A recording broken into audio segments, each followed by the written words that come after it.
بہت وسیع تھا اور میں نے بالکل اشارے دیے ہیں. باقی پریزنٹیشن گروپ میں شیئر کر دی جائے گی تو آپ حضرات نے اس کو دوبارہ سننا ہے, اس کو دیکھنا ہے اور اس پہ مزید انشاءاللہ کام کرنا ہے. آپ حضرات کے لیے اس میں بہت کچھ ہے جس میں یعنی اس پریزنٹیشن میں اور اس مواد میں بہت بہتری کی گنجائش ہے. ضرور کیجیے گا اور اس پہ مزید کام کر کے آپ اس کو پھیلا بھی سکتے ہیں.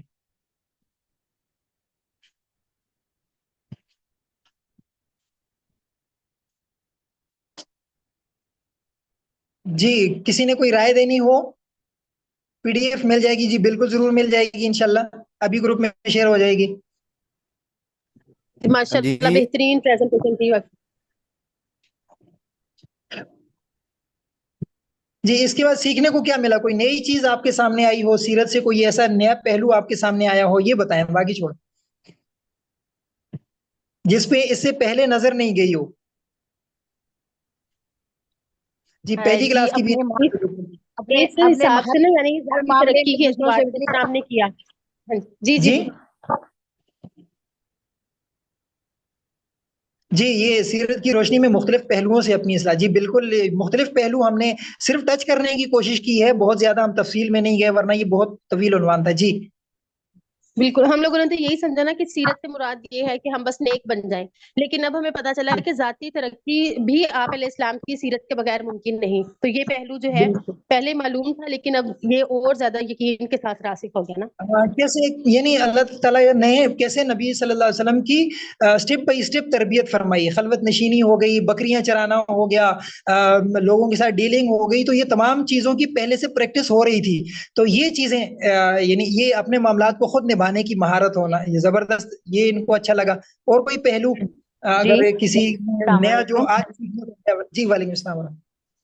مجھے ان کلاسز کا سب سے جو مین پوائنٹ نظر آتا ہے نا وہ یہ آتا ہے کہ ہم سب ماشاءاللہ سے جامعات سے پڑھنے والے درس و تدریس میں کام کر رہے ہیں, اللہ کے نبی کی جی سیرت کو پڑھتے ہیں, ہم اسٹوڈینٹس کو اپلائی کروانے کی بھی کوشش کرواتے ہیں. لیکن جب اس طرح کی نشستیں ہوتی ہیں نا تو ہمیں خود سے ایک ریمائنڈر مل جاتا ہے کہ یہ ساری چیزیں ہم نے خود پہ دوبارہ سے اپلائی کرنی ہے.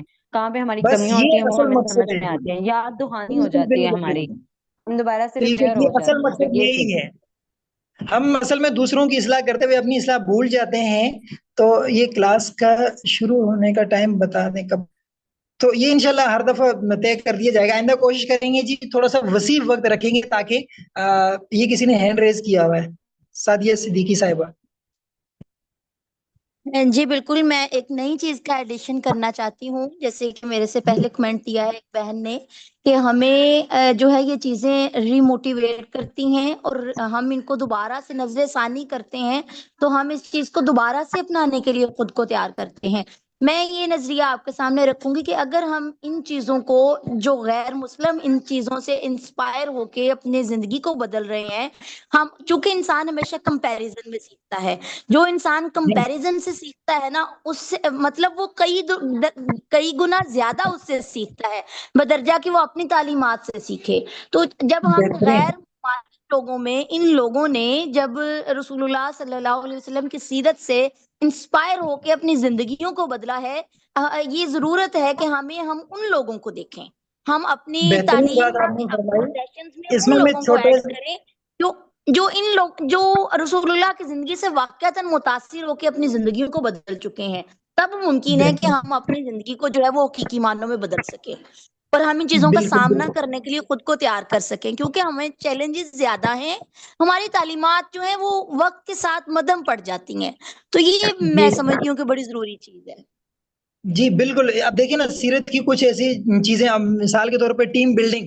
اب ٹیم بلڈنگ, اب اگر آج کے دور میں کوئی نام لیتا ہے تو ہمیں کچھ نیا لگتا ہے, لیکن اللہ کے نبی صلی اللہ علیہ وسلم نے یہ تو آج سے 1400 سال پہلے کر کے دکھایا.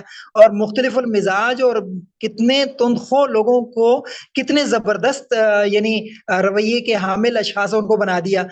پہلے وہ کیسے تھے, بعد میں وہ کیسے بن گئے. تو یہ چیز ابھی دیکھیں نئی نئی اصطلاحات آ رہی ہیں تو ان کی سیرت کے پہلو نمایاں ہوتے جا رہے ہیں. لیکن یہ چیلنج ہمارے لیے ہے کہ ہم کس طرح اس دور میں ان کی تعلیمات کو متعلق کر سکتے ہیں ان اصطلاحات کے ساتھ. یہ بہت بڑا چیلنج ہے. اچھا, اس حوالے سے ایک اور چیز میں یہ ذکر کرنا چاہ رہا تھا کہ اب یہ دیکھیں نا, یہ جو مقابلے والی آپ نے بات فرمائی نا کہ وہ جو دی 100 کتاب تھی وہ میں نے چونکہ پوری پڑھی ہے, تو اس میں جو مائیکل ہارٹ نے دوسرے نمبر پہ جس شخص کو رکھا ہے تو وہ رکھا ہے وہ ایڈیسن کو، یعنی جس نے بلب ایجاد کیا۔ اب میں یہ عرض کروں کہ اس وقت دنیا کی آبادی میں سے کتنے لوگ ہوں گے جو ایڈیسن کو جانتے ہوں گے؟ کسی کو نام نہیں پتا، ٹھیک ہے؟ اور کہاں ایڈیسن اور کہاں رسول اللہ صلی اللہ علیہ وسلم کی ذات؟ یعنی اس وقت سے لے کر آج تک رسول اللہ صلی اللہ علیہ وسلم کے فالورز میں مسلسل اضافہ ہی ہوتا جا رہا ہے، اور آپ کی سیرت کے پہلو نئے سے نئے سامنے آتے جا رہے ہیں۔ تو کہاں کھڑی ہے رسول اللہ صلی اللہ علیہ وسلم کی ذات؟ اور یہ ہمارے لیے چیلنج ہے کہ ہم نے اب ان کی ذات کو لوگوں کے سامنے جدید پیرائے میں لے کر کے آنا ہے۔ شاید ہی زندگی کا کوئی ایسا پہلو یا ایسا کوئی زاویہ ہو جو رسول اللہ صلی اللہ علیہ وسلم کی زندگی سے ہمیں ملتا نہ ہو۔ میں آپ کو ایک اور چھوٹی سی مثال دوں جی، کہ کچھ چیزیں ایسی تھیں جو رسول اللہ صلی اللہ علیہ وسلم کے ذات کے مناسب تھیں، تو ان سے اللہ تعالیٰ نے یہ کام کروا کے لوگوں کے لیے نمونہ بنا دیا۔ کچھ ایسی تھیں جو ان کی شان کے مناسب نہیں تھیں، لیکن وہ اللہ تعالیٰ نے پھر ان کے گھر والوں کے ذریعے سے کروائی نا۔ اب دیکھیں حضرت عائشہ رضی اللہ عنہا پہ تہمت لگی، ٹھیک ہے، واقعہ افک آپ نے سورہ نور کی تفسیر میں پڑھا ہوگا۔ تو اب دیکھیں اللہ کے نبی صلی اللہ علیہ وسلم کی ذات تو اس قابل نہیں تھی کہ ان کے اوپر کوئی ایسی تہمت لگتی، ورنہ آپ کی ذات جب وہ ہو گئی متنازع ہو گئی تو پھر کہاں لوگ ان کی ذات پہ اعتماد رکھتے نا۔ تو اب یہ کام کہاں سے لیا گیا؟ حضرت عائشہ رضی اللہ عنہا سے لیا گیا، اور پھر ان کی برات بھی اللہ تعالیٰ نے فرما دی۔ تو اب اس موقع پر کسی بندے کو کیا کرنا چاہیے جب اس کے گھر والوں پہ تہمت لگے؟ تو رویہ کیا ہونا چاہیے؟ تو یہ بھی رسول اللہ صلی اللہ علیہ وسلم کی ذات سے ہمیں ملتا ہے۔ اگرچہ ہمیں اس میں غور و فکر کرنے کی ضرورت ہے کہ ایسے پہلو نکالے کیسے جائیں۔ تو یہ جب بھی سیرت پڑھیں نا تو اس طرح کی جو چیزیں ہوتی ہیں ان پہ فوکس ہونا چاہیے کہ یہ پہلو کیسے نکالے جاتے ہیں۔ میں نے جب یہ رحیق المختوم پڑھی، حالانکہ وہ صرف سیرت چلتی ہے، اس میں کوئی ڈیٹیل میں وہ نہیں جاتے، لیکن آپ ایک واقعہ پڑھیں، تھوڑی دیر رک جائیں اور رک کے نا پھر اس پہ غور کریں کہ اس میں میرے لیے کیا سبق ہے یا موجودہ دور میں کیا سبق ہے۔ یقین کریں وہ میں نے حاشیوں سے بھری ہوئی ہے، اس میں بہت ساری چیزیں ہم نے نکال کے الگ کی ہوئی ہیں کہ ہمارے لیے اس میں کیا رہنمائی ہے۔ تو اسی وجہ سے مجھے بہت سوچنا پڑا، اور اس کلاس کو مرتب کرنے میں بہت ٹائم بھی لگا کہ میں کیسے اس موضوع کے ساتھ، ویسے تو آپ کسی بھی موضوع پہ بہت سارا بیان کر سکتے ہیں، لیکن یہ چیزیں الگ کرنا اور پھر ان کو منظم کرنا یہ بڑا مشکل کام تھا، جو میں نے بہت سوچ بچار کے بعد پھر اس ترتیب پہ اس کو لایا ہے۔ تو اس پہ بھی غور کرنے کی ضرورت ہے۔ جی کوئی اور ساتھی کوئی چیز ایڈ کرنا چاہیں؟ جی السلام علیکم۔ جی وعلیکم یہ السلام۔ آج کل کے دور میں مواخات مدینہ پہ کام کرنے کی بہت ضرورت ہے۔ مثلا ابھی بلوچستان کے جو حالات ہیں، فلسطین کے حالات ہیں، تو ابھی یہ ہے مسلمان ایک دوسرے سے نالاں ہیں، عوام ہے علماء سے نالاں، علماء عوام سے نالاں۔ ہمیں ان کلیدی نکات کو لینا ہے جو پاک پیغمبر نے مہاجرین اور انصار کے درمیان جاری فرمائے بالکل تھے۔ مثلا بالکل وہاں بالکل پہ جی لیکن اس کی ابھی شدید ضرورت ہے۔ پاکستان ابھی معاشی مسائل کی وجہ سے امریکہ کے سامنے جھک جاتا ہے، یا جو ہم پہ اعتراضات ہوتے ہیں۔ تو سوال یہ ہے میرا کہ ہم سب کہتے ہیں کہ یہ قرآن مجید میں ہے کہ بھئی اللہ نے ساری کائنات انسان کے لیے مسخر کر دی، انسان کے ہاتھ میں ہے یہ لیکن وہ پہلے زمانے میں تو علماء ابو علی سینا اور اس طرح کے سارے، لیکن اب علماء کیوں اس طرف نہیں آتے؟ مثال کے طور پر ابھی میں خود اپنی بات کر رہا ہوں، مجھے مواد اس طرح سے نہیں مل رہا۔ میں لقد کان لکم فی رسول اللہ اسوۃ حسنہ کو لکل شخص لکل مومنۃ لکل مومن کے لیے میں کوئی ہر حوالے سے اس طرح کوئی ایک چیز لکھوں، مواد نہیں ملتا میں۔ تو ہم اچھا علماء اس حوالے اس سے یہ طریقے عرض سے ہے ہم کیوں نہیں کام کرتے؟ ہم اس طرح سے آپ ہماری گائیڈ کریں۔ اس حوالے سے میں یہ عرض کرنا چاہوں گا کہ یہ جو مواخات مدینہ والا جو واقعہ ہے، میں یہ عرض کروں کہ انسانی تاریخ میں اس طرح کا واقعہ کبھی نہیں ملتا کہ اس طرح کسی نے قربانی دی ہو۔ کہ صرف ایک نمونے کے طور پہ ایک چیز ذکر کروں گا کہ کسی انصاری نے یہ تک کر لیا کہ اگر 2 بیویاں تھیں تو اپنے مہاجر بھائی سے یہ کہا کہ کسی ایک پہ تم ہاتھ رکھو، میں اس کو طلاق دے دوں گا، اس سے تم شادی کر لو۔ ٹھیک ہے، اس طرح کی مثال تاریخ میں کبھی نہیں ملتی، لیکن یہ بھی ہوا۔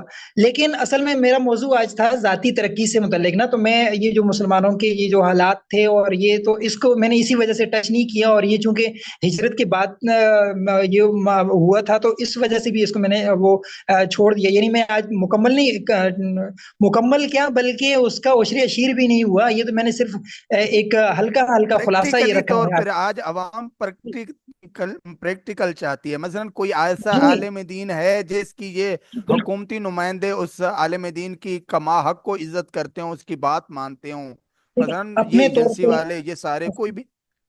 دیکھیں ہم اپنے موضوع سے ہٹ جائیں گے۔ کچھ جی علماء کرام اپنے طور پہ اپنے دائرہ کار میں کام کر رہے ہیں، ٹھیک ہے۔ جی پھر کچھ حکومتوں کی بھی مشکلات ہوتی ہیں، کچھ ان کی اپنی پالیسیاں ہوتی ہیں، کیا موضوع انہوں نے چھیڑنا ہے کیا نہیں چھیڑنا، اور کس کو چھیڑنا ہے تو کس انداز سے چھیڑنا ہے۔ اب ممکن ہے میں اگر ہلکی سی اگر ایک مثال دوں کہ پاکستان اس وقت فلسطین کی کیا مدد کر رہا ہے یا کیا کچھ ہو رہا ہے، وہ سب کچھ ہمیں بتانے کی ضرورت بھی نہیں ہے اور نہ ہمیں پتہ چل سکتا ہے، ٹھیک ہے۔ وہ اپنے طور پہ کر رہے ہیں، یا افغانستان میں پاکستان نے کیا کچھ کیا یا کیا کچھ ان کے حوالے سے ہوا۔ بلوچستان میں ابھی ہمارے علماء کا کیا کردار، ہم جی کیا کردار جی ادا جی۔ کر سکتے ہیں اب مسئلہ یہ ہے بلوچستان میں کہ امن ہو جائے؟ بس اس پہ انشاءاللہ مستقل بھی بات رکھیں گے، آج ہمارا موضوع کچھ اور تھا۔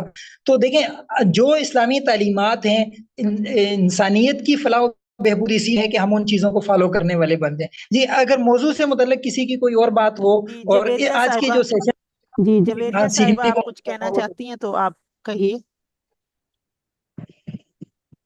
جی بہت شکریہ، آپ نے مجھے اجازت دی۔ سب سے پہلے تو میں مبارکباد دوں گی کہ بہت اچھا ابراہیم صاحب نے پریزنٹ کیا اور بہت محنت نظر آ رہی ہے ماشاء اللہ اس پریزنٹیشن میں۔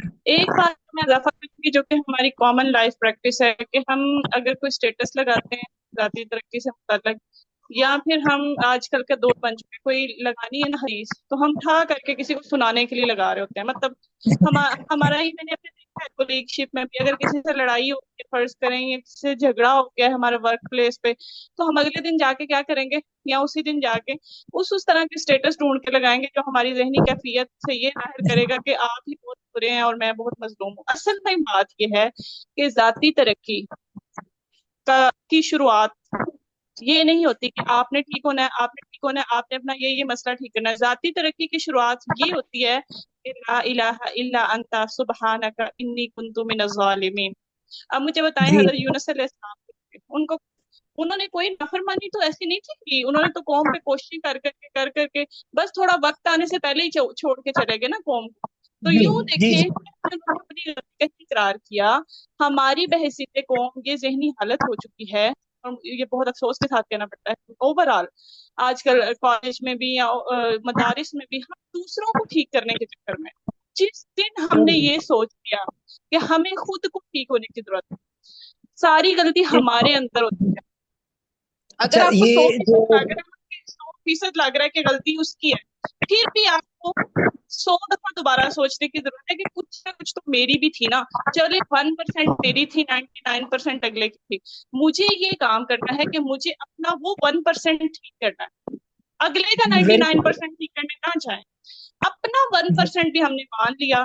اور ایک بہت خوبصورت بات کہ جب ہم اپنی غلطی کو خود تسلیم کر لیتے ہیں نا، چاہے وہ 0.05 تھی، تو اسی وقت وہ غلطی ہمارے خلاف استعمال ہونا بند ہو جاتی ہے، کیونکہ ہم نے اپنی غلطی ایکسیپٹ کر لی، قبول کر لی۔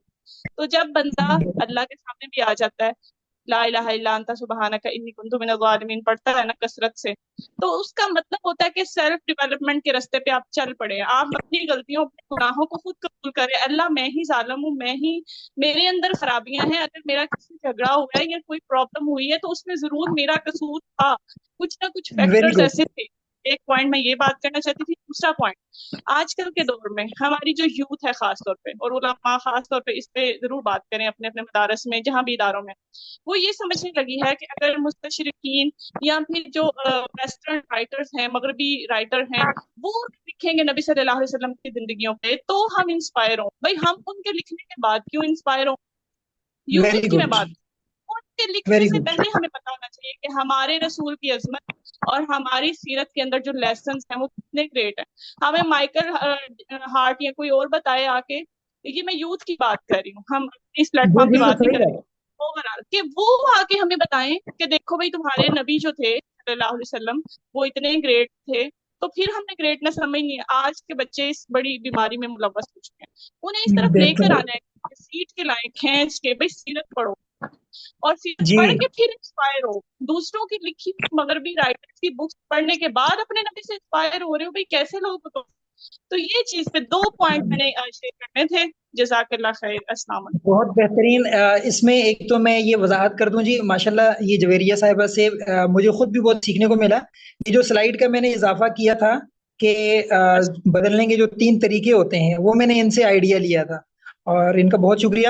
اور انہوں نے یہ جو پہلو اٹھائے ہیں، اس میں پہلے پوائنٹ سے متعلق تو میں صرف اتنی بات کہوں گا کہ یہ جو علامہ محمد اقبال ہیں، ان کا ایک میں نے ملفوظ کہیں پہ پڑھا، وہ کہتے ہیں کہ میں بچپن میں ایک دفعہ تلاوت کر رہا تو میرے والد صاحب، حالانکہ وہ سادے سے انسان تھے، وہ میرے پاس سے گزرے تو انہوں نے پوچھا کیا کر رہے ہو، تو بتایا کہ میں تلاوت کر رہا ہوں، تو انہوں نے یہ جملہ کہا، اور علامہ محمد اقبال فرماتے ہیں کہ مجھے وہ آخر وقت تک وہ جملہ یاد تھا، اور میں نے ساری زندگی اس کو اپنے لیے ایک قیمتی جو ایک ملفوظ ہوتا ہے اس کے طور پہ رکھا۔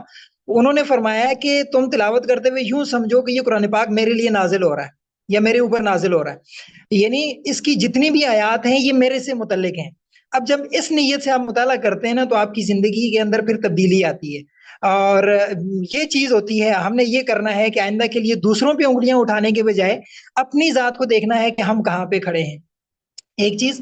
اور دوسری یہ کہ یہ جو غیروں کے بتانے کا بتایا، یہ بہت زبردست بات بتائی۔ ہم لوگ اپنے نبی کی سیرت کو پڑھتے نہیں ہیں، حیات الصحابہ کو نہیں پڑھتے، اپنے بزرگوں کی کتابوں کو نہیں پڑھتے۔ میں سمجھتا ہوں اگر ہم ان کو پڑھنے لگ جائیں تو آپ کے پاس اتنا مواد آ جائے گا کہ آپ کو ضرورت ہی نہیں ہے کسی چیز کو دیکھنے کی۔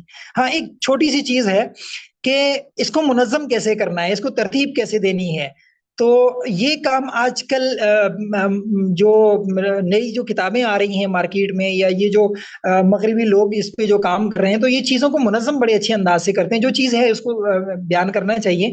میں نے یہ چیز دیکھی ہے ان میں کہ وہ چیزوں کو ترتیب بڑی اچھے سے دے لیتے ہیں۔ تو اب جب ترتیب آپ وہاں سے لیں گے اور مواد آپ اپنا اسلامی اس میں ڈالیں گے، تو آپ دیکھیں آپ کہاں سے کہاں جاتے ہیں۔ بس یہ ہے کہ اپنے مطالعے کو پڑھانا ہے، اور اپنے آپ کو اس طریقے سے لے کے چلنا ہے کہ جب کبھی کوئی واقعہ دیکھیں تو آپ یہ دیکھیں کہ یہ میں اپنی ٹریننگ میں، اپنی زندگی میں اس کو میں کیسے لے کے آ سکتا ہوں، اور اس کو پھر وہاں پہ کیسے بتا سکتا ہوں، یا اس پہ کیسے عمل کر سکتا ہوں۔ جی، اور کسی نے کوئی چیز ایڈ کرنی ہو؟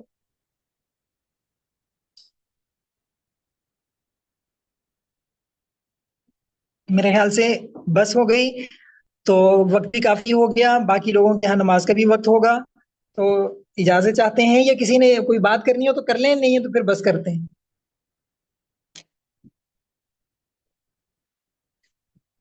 ٹھیک ہے، میرے خیال سے صحیح ہے جی۔